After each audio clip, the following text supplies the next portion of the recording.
UFC 316 coming live and in HD. June is one of the more explosive months that we're going to have of the UFC. It's been coming up under heavy criticism to say that the events have been just a bit lackluster, and I kind of agree, or I see why people would say that. So UFC 316, it's in New Jersey. I think it's at the Prudential Center. Yes, it is at the Prudential Center. Wow, look at that. And today I'm just going to be talking about the card of the evening. Very, very interesting. Kevin Holland is fighting again, which is not really a surprise because the man is a monster, ladies and gentlemen. His last fight, he fought Gunnar Nelson and he took him to a UD decision. It was an okay fight. Before that, he fought RDR. RDR is a former multiple division champion at one championship. So it wasn't really, I don't know, I'll give that to him. I mean, he was fighting a killer and his jiu-jitsu and wrestling was slightly better than Kevin Holland's one. He didn't really take damage, so that's why he turned around so quickly. Fought Ghana in March. So he fought RDR in Jan, he fought Ghana in March, and then now it's in June and he's fighting again. And we do love an active fighter. He's fighting against Vicente Luque, who is a veteran and he has done pretty much everything. I mean, the last fight he took out Gurimbo. He took out Temba Gurimbo. He submitted him, and it just showed how devastating this game is. Temba couldn't believe what happened. He was dazed. He still wanted to keep fighting, but it was a little too late. And then unfortunately lost to Joaquin Buckley the fight before. We all know who Joaquin Buckley is. He's on a tear, and that's fair. But this is a legend that is almost on his way out, fighting Kevin Holland, who is not an easy night out. It's gonna be an interesting fight, but I mean, the one guy is older than the other guy is taller, and yada yada yada. But I'm gonna give this one to Kevin Holland because I don't know, I think he's the more durable fighter. So Kevin Holland by UD or KO. And then Mario Bautista, who is riding a 7-fight win streak, I believe, is welcoming Pechi Mix into the UFC. Pechi Mix is a former Bellator champion and he's looking to make waves in the UFC. I think he's 21-1, so he has a really, really good record. And it remains to be seen how this fight is going to go. But based on previous experiences, I'm going to go Mario Bautista because the UFC is like the cream of the crop. You don't just come into the UFC and throw your weight around. That has barely been done lately. So I'm going to go Mario Bautista, welcoming Pechi Mix and showing him that there's levels to this thing. Next fight, Kelvin Gastelum versus Joe Pyfer. The last time Kelvin Gastelum fought was on the 22nd of June. So it's almost been a year since he fought, battling disease or injury? Okay, injuries, weight cut problems and whatnot. And this kind of shows me that maybe he's not as hungry as he used to be. I don't know. I'll always point to the Adesanya fight. Like, that fight took stuff from him. Yes, he had a couple of good performances for him to like sort of mount a comeback, but Joe Pyfer hits hard. I mean, Kelvin is very durable, and Joe Pyfer is on the tear. I mean, he was one of the hyped prospects when he came around, but I think that one loss just derailed him. But he's also been on the tear. He's looking to have another exciting finish to this fight, and I'm gonna lean towards the guy that fights more. So I'm gonna go Joe Pyfer to take out Kelvin Gastelum, and I think Kelvin Gastelum is actually on his way out. And now for the co-main event of the evening, it's Juliana Pena taking on Kayla Harrison. Kayla Harrison, two-time Olympic judo world champion, doesn't really translate much into like when you come into the UFC, but she fought Vieira on her first fight. It was grueling, but she quickly adjusted.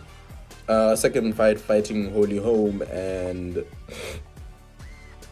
it was kind of, I'm lying, it was not competitive at all.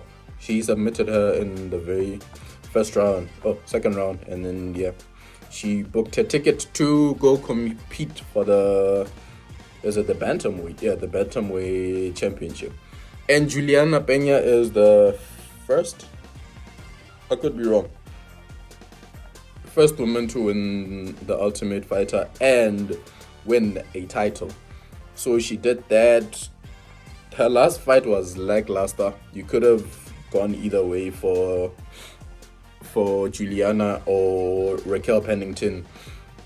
And I don't know, I'll always have reservations about women's MMA. Don't get me wrong. I love women's MMA, but for the most part, you really have to look to find like the fun fights. You really have to go back to your Ronda Rouseys, your Amanda Nunes, your Thug Rose, your Anna Jędrzejczyk, your Zhang Weili, which is a lot actually. But currently, I don't know. I feel like it's even easy to get a title shot if you can string up like 3 wins. I mean, Merab had to win like 1,000 fights before he could get a title shot. But that's neither here nor there. Juliana Peña versus Kayla Harrison. Juliana Peña's tough. She will not go away. She has this crazy mental fortitude of even if you hit her, she's gonna get up and still come at you. We saw that with Amanda Nunes. Amanda Nunes was pretty much, I don't know, mopping the floor with her, but she refused to go away. And Kayla Harrison is just this crazy, strong, violent lady, and it's just going to be interesting to see who wins. I see Juliana Peña showing Kayla Harrison that there's levels to this. I mean, it's a five round grueling fight, and it's very rare to get knockouts in women's MMA, so I'm gonna go Juliana Peña defending, but I wouldn't be surprised if Kayla Harrison wins. I know what I'm doing, I'm hedging my bet, but that's how I see it. And the main event of the evening, Merab the Machine Dvalishvili versus Sean O'Malley. Sean O'Malley is getting a title rematch to everyone else's disapproval, but I covered this in one of my videos saying that, okay, if not him, then who? Because he already fought Umar Nurmagomedov, talking about Merab. So there's really not a name you can currently throw out there that's not. And I guess the UFC is looking for star power. They know that they're going to sell tickets, they're going to put bums on seats. So that's the fight that's happening. So this is their second fight. Merab pretty much was ragdolling Sean in the first fight, but if you remember, 5th round, Sean O'Malley lands a teep kick that really bothers Merab's ribs, and he pretty much just holds on until the end of the fight because he had won the previous 3 or 4 rounds, and that was the tail of the tape. So now we know that Merab, his chin is a bit sus. So if Sean lines him up properly, he might knock him out. However, Merab is also great at setting up his takedowns, and what makes his wrestling grueling is, yes, he wants to maul you, but for the most part, he takes you down so that you can try get up, and then he lets you get up, and then he takes you down again. And if you've ever played any sports, and you get knocked down and you have to get up a couple of times, trust me, that thing will wear on your gas tank. It will demoralize you. You don't want to be there. You don't like. It's horrible. It's a horrible place to be. And if the guy that you're fighting is not even sweating, that is terrifying, because you are fighting for your life and you probably still have like 15 minutes to go. And the human body is not designed to fight for 25 minutes. So it's going to be interesting to see. So my pick is, if Sean O'Malley can avoid the takedown and manages distance and pick his shots, he's gonna knock him out. There's no better way to put this.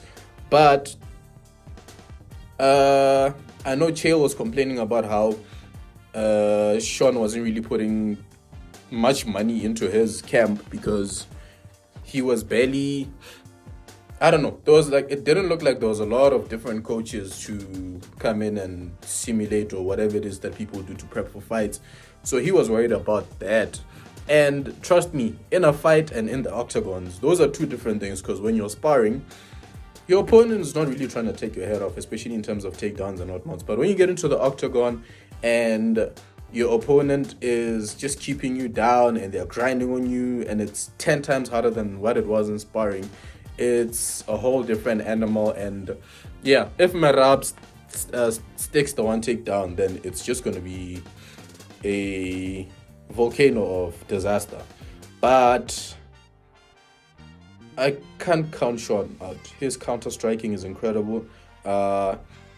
It's skill balanced with power. It's what Conor McGregor used to do with speed and precision and all those things that he used to do that are very technical. And Dustin Poirier will tell you, they hit like trucks because of the technique that they use.